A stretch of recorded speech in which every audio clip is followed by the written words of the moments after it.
بكل مرة بنوصل فيها للقمة بيتحول الحلم لكابوس، وبدل ما نكتب التاريخ بنرجع نغرق بتفاصيله. شفنا منتخباتنا العربية بمحطات مفصلية، من إعجاز المغرب بقطر بال 2022 لشرارة السعودية بلوسيل، وصولا لتطلعات مصر بال 2026. الكل سفق والكل انبهر، بس السؤال اللي ما حدا سأله: ليش هاللحظة اللي مفروض تكون بداية الانطلاق تتحول لضغط نفسي وبيكسر الفريق من جواته؟ وليش اللعنة بتطاردنا بمجرد ما نقرب من المجد؟ قبل ما ندخل بالتفاصيل، إذا مهتمين بفك شفرات الرياضة ولعنة المنتخبات، اشتركوا بالقناة وفعلوا زر الجرس ويلا نبلش. لو دققنا بالنتائج رح نلاقي نمط مكرر بيشبه الدائرة المغلقة. بمجرد ما نحقق فوز تاريخي بنصطدم بظاهرة التشبع السريع اللي بيوصفها عالم النفس الرياضي روي مويستر: حالة من الرضا غير المبرر بتخلي الروح القتالية تهدى وتبرد، وبتدخل الفريق بالاختناق تحت الضغط. اللاعب العربي هون بيتحول من الأداء التلقائي المعتمد على المهارة لوعي مفرط بالنتيجة والخوف من ضياعها. هذا الوعي المفرط بيخلي العقل ينسى التكتيك ويركز على القلق، وهذا هو الفخ القاتل اللي بيحوله لكتلة من التشتت. هو صراع بين الرغبة بالمجد والخوف من فقدان الذكرى. بس الموضوع مو بس نفسي، الموضوع أعمق بكتير، وهون بنوصل لفجوة الاحتراف.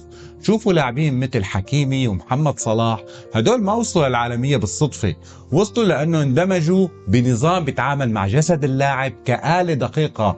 بأوروبا التكنولوجيا مو رفاهية، هي جزء من تكوين اللاعب. أدوات مثل GPS تراكز اللي بتراقب كل نبضة قلب، وعلم النوم وتحليلات البيانات الضخم البيج داتا اللي بيكشف نقاط ضعف الخصم قبل المباراة بأسابيع. هذا كله بأوروبا أساسيات لتحويل الموهبة لأداء دائم ومستمر بنفس الوتيرة. أما عنا فالتحدي الأكبر أنه لسه بنتعامل مع كل هالتفاصيل كأنها كماليات أو حتى ما لها قيمة.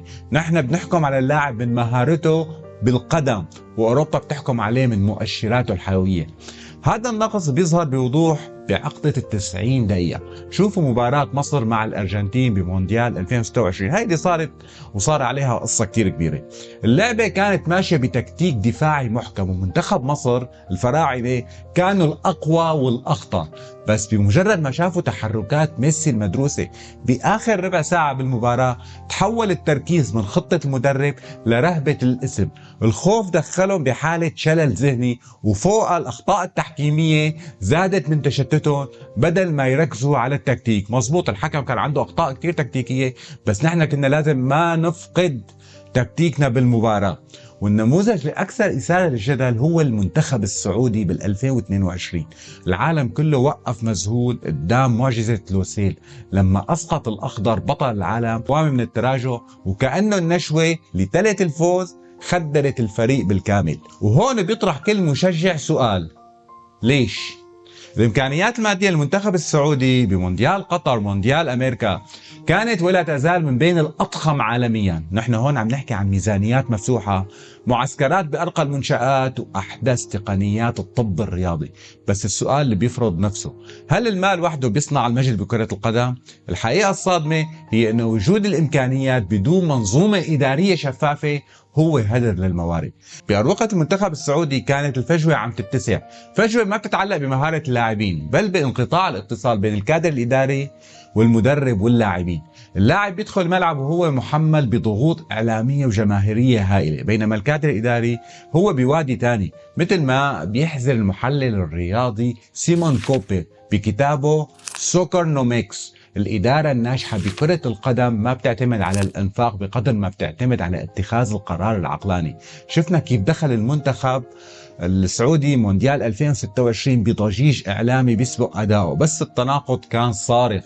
فريق بيفتقر لهوية تكتيكية ثابتة، ومثل ما بيحلل الخبير جوناثان ويلسون بكتابه Inverting the Pyramid: لما بيغيب الاستقرار بالتعامل بين المدرب واللاعبين تتحول غرفة الملابس لساحة صراعات بدل ما تكون ورشة عمل.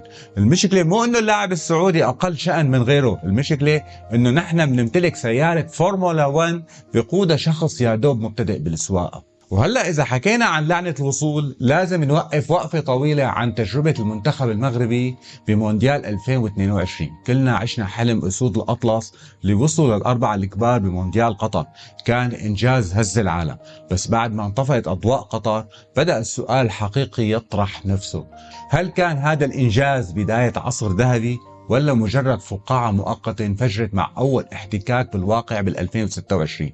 بعالم التحليل الرياضي المحلل الشهير أندي براسيل دائما بيحذر من ظاهرة الذروة المفاجئة. المغرب بال 2022 قدم أداء استثنائي مبني على طاقة ذهنية جبارة وتناغم لحظي، لكن لما دخلوا بال 2026 التوقعات ارتفعت للسماء، وهون بلش الانهيار.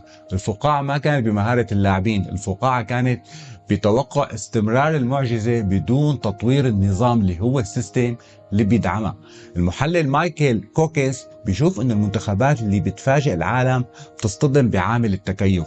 الخصوم بال 2026 صاروا دارسين المغرب بالمليمتر، والمغرب دخل البطولة هو مغرم بإنجاز قطر 2022. الفجوة اللي صارت هون انه الادارة الفنية والاتحاد ما قدروا يحولوا الروح لاستراتيجية عمل مستدامة. ومثل ما بيشرح ديفيد جولدبلات بذا بول از راوند، النجاح بكرة القدم هو مراكمة. المغرب بالعام 2022 كان عم يلعب بنفس عالي، بس بال 2026 الضغط النفسي لمطالبة اللاعبين بتكرار المعجزة خلى الفريق يغرق بالتوقعات المفرطة. وهلأ نجي للنقطة الحساسة: الفرق اللي بتوصل للنهائي ما بتعتمد على 11 لاعب، هي بتعتمد على 23 لاعب كلهم بنفس الجاهزية.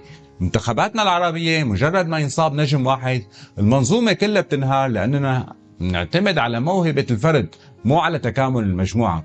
هذا التخبط الإداري نحن قدام حالة استعصاء رياضي، لأننا بنحاول نصنع المجد بنفس الأدوات القديمة بانتظار المعجزة بدل ما نصنع المنظومة. كرة القدم اليوم بتعترف بالتخطيط العلمي اللي بيغطي أصغر تفصيلة بغرفة الملابس، مو بفورة الحماس. الفارق الجوهري انه الفرق الكبرى عندها هوية تكتيكية ثابتة، مهما تغيرت الظروف او الاسماء النظام بيضل هو المحرك. هذا الاستعصاء ما قدر محتوم، هو مرحلة انتقالية. التاريخ بيعلمنا انه الامم اللي وصلت للقمة ما وصلتها بالصدفة، بل بالاعتراف بنقاط الضعف قبل ما يعترفوا بنقاط القوة.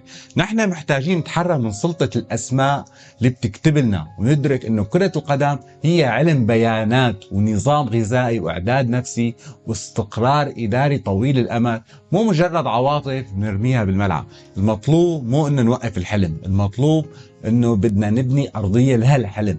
لما نتحول من عقليه المنتخب اللي بينتظر المعجزه لعقليه المنظومه اللي بتصنع النتيجه، وقتها بس رح تتحول عقده ال90 دقيقه لنقطه انطلاق. السؤال الحقيقي اللي لازم يساله كل لاعب عربي قبل ما ينزل للملعب مو كيف رح نربح، بل هل نحن جاهزين نتحمل مسؤوليه الربح؟ المجد هو نفس طويل، ومين فينا مستعد يغادر عصر البركه ويدخل عصر العلم؟ نحن ما بنحتاج لمدربين عباقرة بقدر ما نحتاج لثورة إدارية تمنح المدرب حق اتخاذ القرار، لأننا حتى الآن عم نبيع للجمهور عواطف، بينما عم يبيع العالم لجمهور كرة القدم نظام. أنا فراس، وهي كانت حكايتنا لليوم عن لعنة المجد العربي. إذا بتشوفوا إنه في سبب تاني لهذا الاستعصاء الكروي شاركوني رأيكم بالتعليقات، ولا تنسوا الاشتراك بالقناة لنكمل سوا فك شفرات التاريخ والرياضة. وبشوفكم بالحكاية اللي جاية، والسلام.